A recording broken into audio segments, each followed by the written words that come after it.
নমস্কার, আমি সর্ষে শাক বানাবো। সর্ষে শাককে প্রথমে এরকম করে সিদ্ধ করে নিতে হয়। সর্ষে শাক এরকম করে সিদ্ধ করে তারপরে এরকম করে পিষবেন।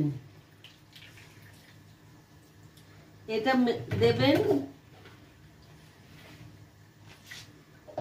তারপর পেঁয়াজ দেবেন, রসুন দেবেন, আদা দেবেন।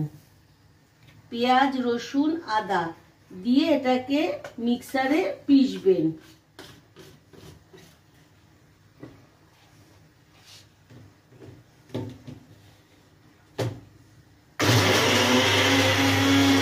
কড়াইতে আমি তেল দিয়েছি, তেল দিয়ে এই সর্ষে শাক বাটাটা দিয়ে দেব।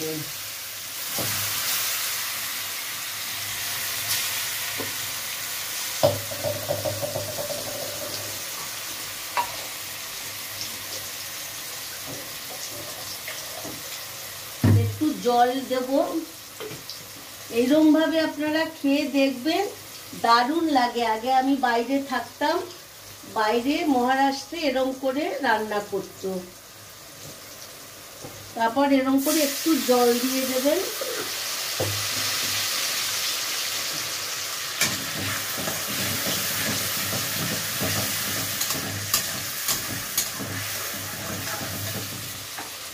এর মধ্যে হলুদ দেবেন,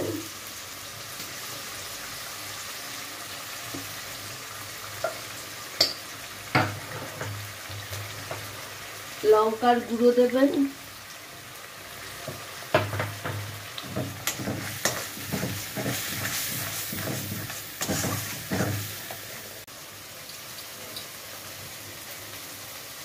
এবার নুন দিলাম, একটু মিষ্টি দিয়ে দিয়েছি, দিয়ে ভালো করে এটা নাড়াতে হবে। এটা আপনারা রুটি পরোটা দিয়ে খাবেন, দুর্দান্ত স্বাদ লাগে।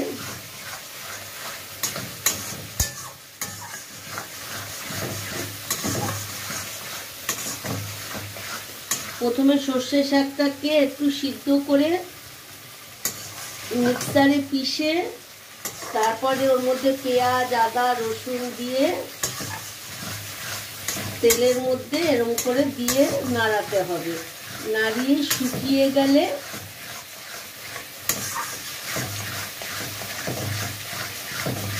এই যে তৈরি হয়ে গেছে সর্ষে শাক। এরম ভাবে বানাবেন, ওপর দিয়ে এরম বাটার দেবেন। আপনারা রুটি পরোটার সাথে খেয়ে আমাকে জানাবেন। প্লিজ লাইক, কমেন্ট, শেয়ার করবেন। দারুণ লাগে। এটা মহারাষ্ট্রের ডিশ। এরম করে বানিয়ে খেয়ে দেখবেন।